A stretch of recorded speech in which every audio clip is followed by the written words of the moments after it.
Welcome to another episode of After the Wreckage podcast.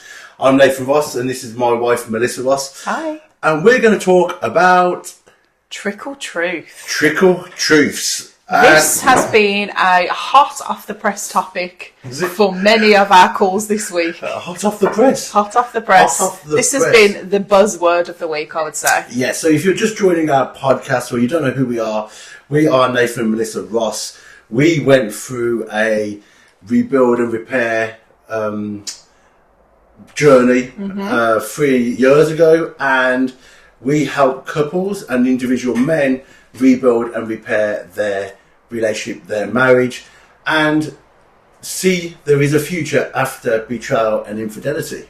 Yes. And today we're going to talk about trickle truths. And this is a topic, like you said, that has been on people's minds a lot this week, especially in our one-to-one calls.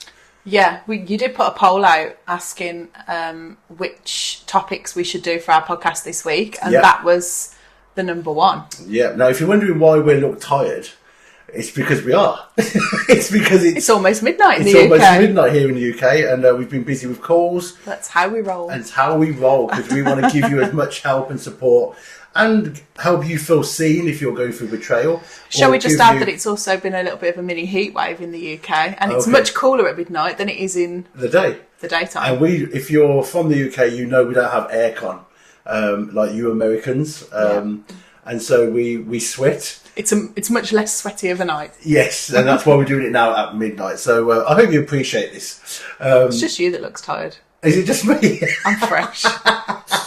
Fresh. Sure. My eyes are red. Stinking. I could look drunk maybe, but I'm not doing this drunk, okay? I don't drink.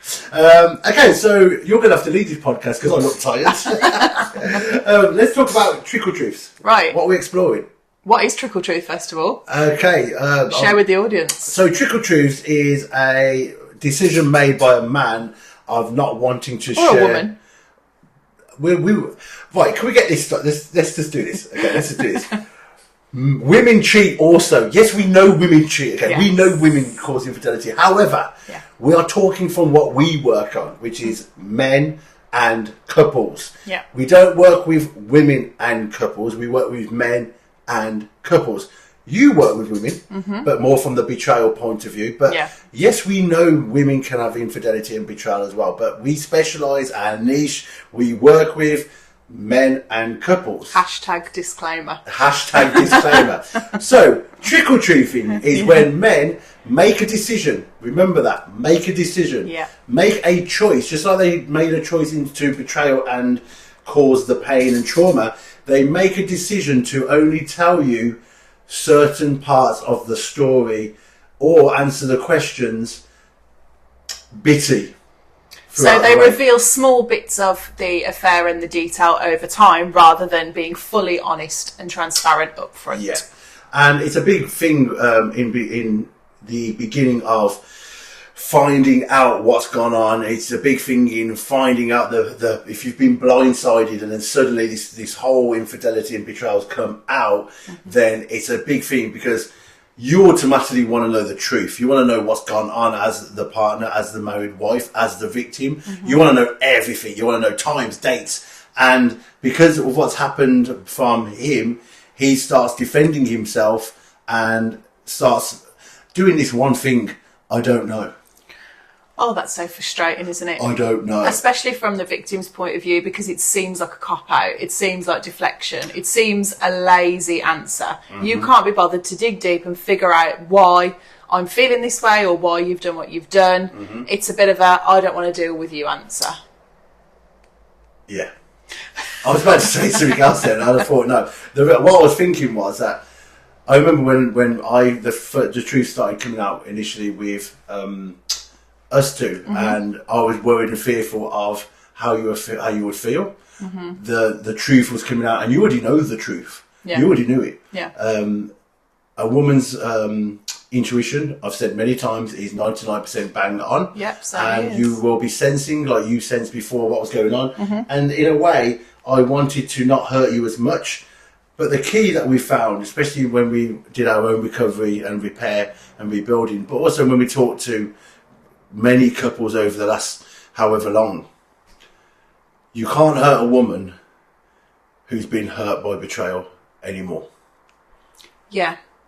The impact of revealing the full story isn't going to make the situation any worse than it already is. No. And that's a key point for men, if you're watching this, to take away, that ultimately you're not going to be harming your partner any more than she already is. Mm-hmm. You're actually going to be aiding in some very small way in the beginning her healing journey. Yeah, and if you're not, what men don't understand is they think that protecting the wife from any more pain is going to help them. But what you're actually doing is you're protecting yourself.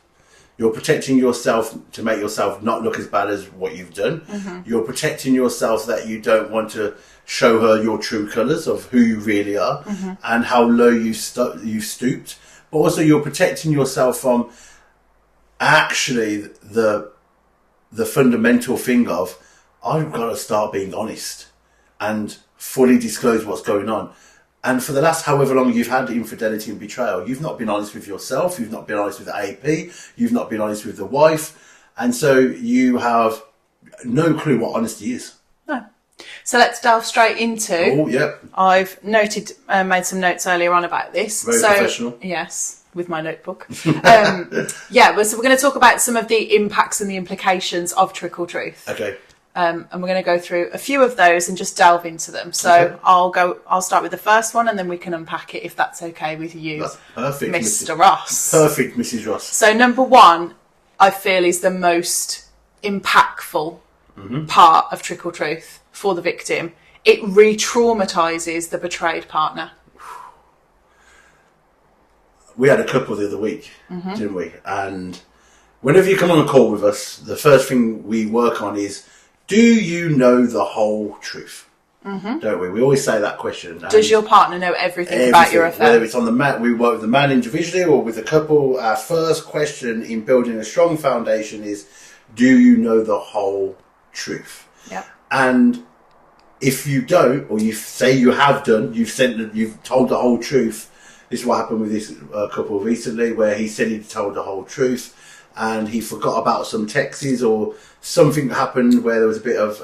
or conveniently chose to leave it out. Or just didn't remember. Because sometimes that can happen, because you've lost your full understanding of what reality is and what fantasy is. But anyway, mm-hmm. Yeah. They were looking to rebuild and repair.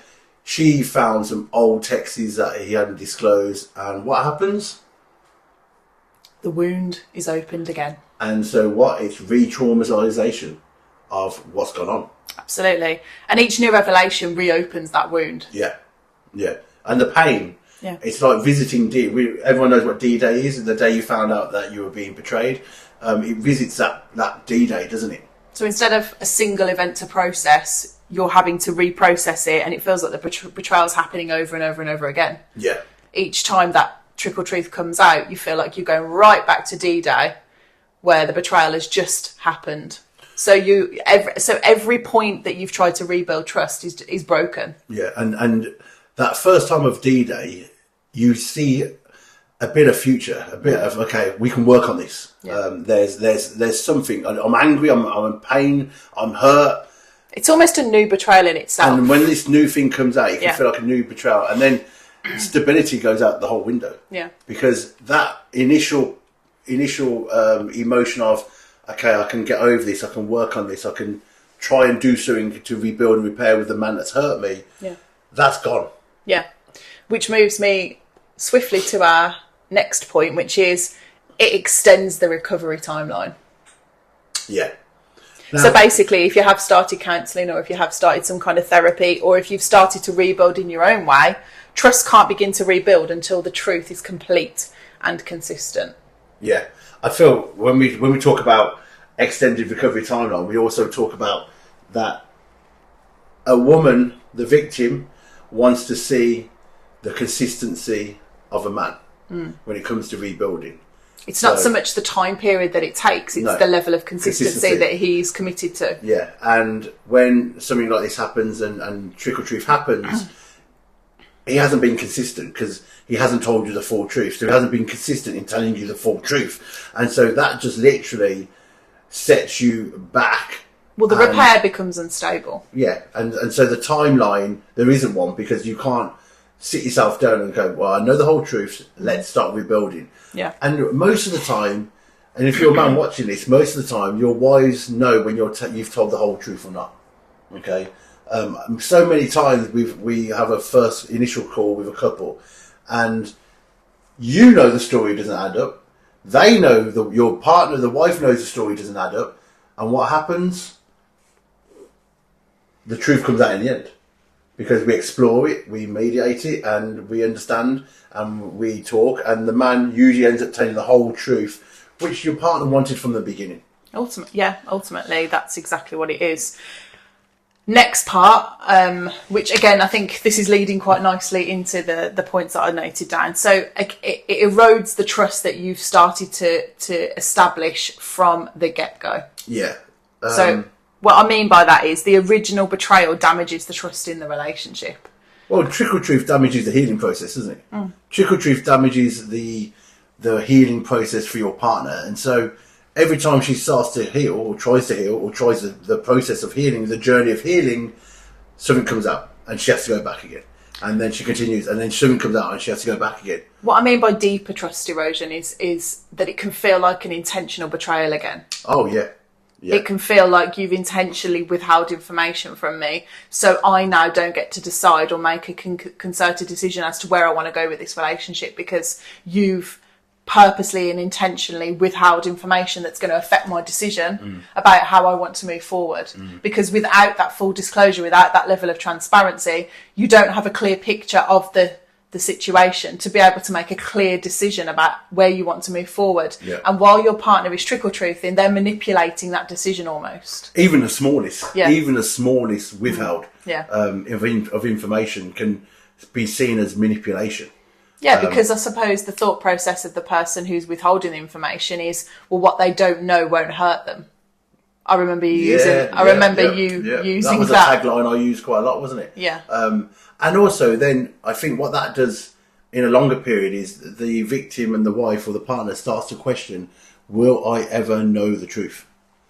And is this person actually ever capable of telling me the truth? Yeah. And then the next step of that is, has my whole relationship been a lie? Yeah. So if you are a person that is wanting to rebuild after betrayal, you've got to remember these things when you're deciding what level of truth you're going to disclose to your partner, because all of these things are very impactful to the victim. Yeah. And again, I'll go back to point number one, it's re-traumatizing. Of course, definitely. What have we got next on your list? So again, we'll lead nicely into manipulation and control. Yeah. So drip feeding can make it feel like you're the perpetrators controlling the narrative.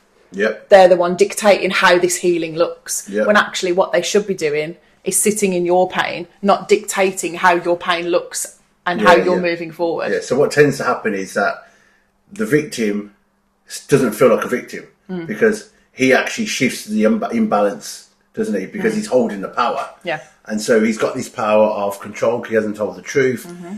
She's then having to ask continually, like, what's going on, what's happened. Yeah. And so in a way, this is where a lot of people get mixed up with narcissists and other areas of, oh, he must be this, he must be that, this must be how he's programmed, and things like that. What tends to happen, the reality of it is that most men become so defensive because of pride and ego that they don't know how to tell the truth. And when that happens, it can make your partner, the victim, feel powerless. And also that their healing journey is dependent on how the perpetrator decides that they want to navigate this journey, which again is very coercive and manipulative. Yeah, definitely. And so it's really key that men understand that this trickle truthing is more so it's a hindrance. It's also revisiting, every time you do trickle truth, it's revisiting D-Day in a more traumatic way, and it's a way of you protecting yourself, but also it can be seen that you're protecting the AP. Yes, that wasn't something that I noted down, but let's explore that. That's why I'm here. Yeah. That's why I'm here. It comes in useful sometimes. Well, what did I come in useful sometimes? Thank you for that. We're just having an emotional check-in now. So what's that about? Why do I come in though? So what I mean by that is it can be seen that the question that most women go, well, I say is, who was she? If they don't know already. Most of the time they do, but who was she? And if you're not going to tell who she was, control, manipulation. Well, who's benefiting from the victim not knowing? The question is, why are you protecting the AP? And then if you're like playing things like, okay, I used to work with her, leave it at that. Oh, it was a work colleague that I met a year ago, leave it at that. Her name's Linda, leave it at that. If you're doing all this trickle truthing about the AP, then your wife is going to, number one, be very frustrated and angry because it keeps sending up the traumatic event that she's going through. But also, number two, it can be seen that you're choosing the AP again and abandoning your wife again. And so she's not feeling chosen. Well, usually the fear from most men when this situation has happened, and we've spoken to couples in this situation where they're reluctant to disclose information about the AP, the reason for that when we ask the men is usually because they say, well, I don't want a backlash. I don't want my wife to cause any hassle, or I don't want the AP to get in trouble, or I don't want her to go and give her a barrage of abuse. Again, none of that is protecting your wife or your partner. Again, it is protecting the affair partner. So that is a point that I didn't think of, but good addition. No problem. Here to help. Loss of credibility in other areas. Oh, yeah. Let me explain. I like this one. So, scenario, you're a man, you're trying to rebuild, you're ticking all the boxes, you're doing everything you're supposed to be doing, yet you have trickle truth. You've drip fed the affair itself. So you could be doing all of the other things right. You could be being completely transparent in other areas. She could have full phone access. You could have your live 360 on. You could be doing your emotional check-ins. All the practical things. You could be doing all of the things that your wife has asked you to do. But ultimately, when this trickle truth eventually comes out, because the truth will always prevail in some way. Always comes out, You've lost credibility on all the other efforts that you've made. But also, so it was fruitless. But also, not just all the other efforts you've made, you've lost credibility in what she can trust you in generally. Can she trust you going to work? Can she trust you say you're going to meet your mates for a drink? Can she trust you going to the gym? Because let's be real, if you're going to trickle truth about that and not be fully transparent about that, not honest but transparent, there's a big difference, as you know. If you don't watch our other YouTubes and our reels, there's a big difference. And if you can't be transparent about that, what else are you not being transparent about? And also then another impact of that is you're going to cause your partner or your wife or your loved one to become even more hypervigilant. Which then means that that's going to cause tension within the relationship that was completely unnecessary. So if she wasn't hypervigilant before, she's certainly going to be after you've trickled truth. So a level of peace that you were striving for is now going to be completely unravelled. So you're trickle truthing because you want peace, but it's actually doing the opposite. And what's really happening is your wife is becoming on high alert to then really dig deep, delve into, explore, navigate what's the truth. Well, she's going to become even more suspicious of you than she was before. And one of the things that we explore is about with couples is about you've lost the benefit of the doubt already. So she has the right to explore even more if you're only going to trickle truth. Exactly. And you'll be like, why are you being like this? Why are you being like this? Why are you acting like this? What? Well, because you're trickle truthing and she needs to know the truth. Because the truth is going to help her make a decision, but also going to help her heal. Absolutely.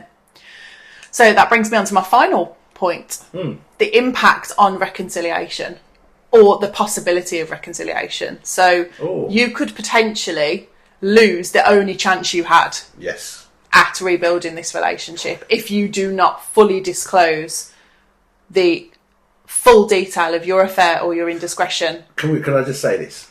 At the interim period of healing. For a woman to give a man an opportunity after betrayal has to be, I don't think there was any word to describe it.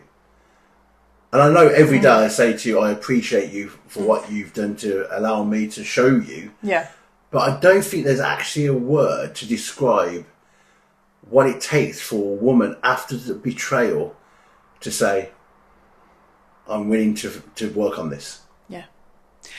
And also, just to go a little bit further than that, put her own healing potentially on the back burner while he does the work he needs to do to fix himself. Yeah. And she stands at the side gracefully, patiently, waiting to forgive. I will never forget, we had this couple, and I'll never forget this couple. He was broken. He was just broken. He had shame, he had guilt, and some of you go, that's just manipulation. We know the difference between manipulation, tears, and truly broken. You've got goosebumps. I have got goosebumps because I just remember him being broken. And she was broken from the pain and trauma. Mm-hmm. Yet, no matter how much he was broken, no matter how much pain she had, she lent into him. I'm really well enough about this. She lent into him and she said, I want to help you. And that to me was like, wow, like the courage and the grace and the love she had for him. That no matter, you crying as well? No. Okay. No. I'm tired. The pain that she had, yet she was willing to put that pain aside to say to him, I know you're broken. I want to help you. I'm here. I remember on that call, like obviously a professional, you don't burst into tears, but it really got me. And I was like, wow, that's love. That's some level That's unconditional love. That's some level of grace that you will very rarely experience in your life. And it would be a real shame for you to ruin that potential to rebuild because you just physically can't bare your soul and be vulnerable. Yeah. It's just a different type of, I don't know what the word for it is. We'll have to see if there's a definition of this somewhere, but I can't think of anything else. Maybe it's because it's 12 o'clock at night and we're tired. Selfless, I'm sure there's a word everywhere. We go, oh, that's the word. Selfless love, forgiveness, grace. Unconditional love, courage, courageous. I think grace. It's an accumulation of everything, isn't it? Yeah, the whole thing is an umbrella of what somebody does in order to rebuild something after being hurt. And I think this is why we do what we do, isn't it? Because you've shown that to me, and 3.5 years later, we're here and we're teaching and helping and guiding and navigating other couples through it, because we truly believe that betrayal and infidelity doesn't have to be the end of a relationship. We know it happens. Yes, we're very black and white. It happens. We know that. Yeah. But we don't think it's the end or the end, or does it need to be? For some relations, it does.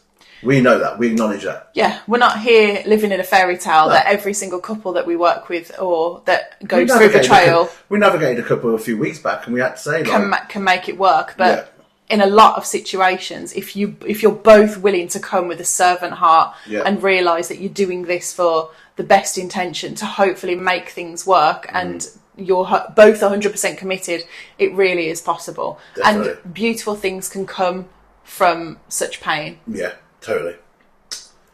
So, bottom line is... Well, the bottom line is... Don't trickle truth. Yeah. Dumb. No. The bottom line is, guys, that if you are a couple looking to rebuild and repair after infidelity, and the entire truth hasn't come out yet, then this is your call to say it's time to start being truthful. It's time to start being transparent. Most of all, it's time to understand that while you are scared and fearful of what the future looks like for your relationship, you owe it to your partner to be fully transparent. Well, full disclosure and consistent honesty is the real brick to rebuilding some trust, isn't it? Because while you think you have full control over your relationship with this trickle truth, in fact it's your wife or your partner, the victim, that decides what the next step is. You stepped out, you made that step, and decided to make those poor decisions and choices for whatever reason. And it's your wife's or partner's decision then to take what steps she needs to, knowing the full truth. And the first time you do that, that will be a very clear sign to your partner and your wife that you are willing to become this new man for her. Yeah, definitely. And that's what it's all about. Well, guys, I hope you enjoyed our After the Wreckage podcast.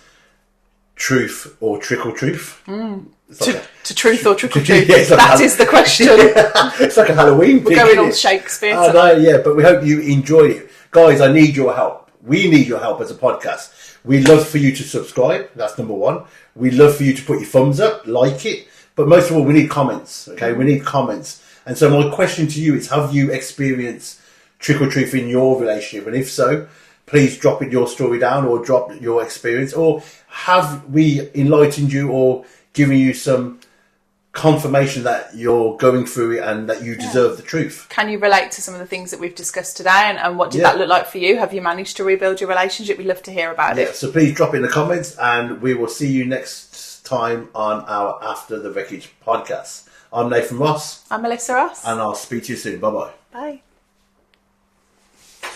Oh, that was a good one.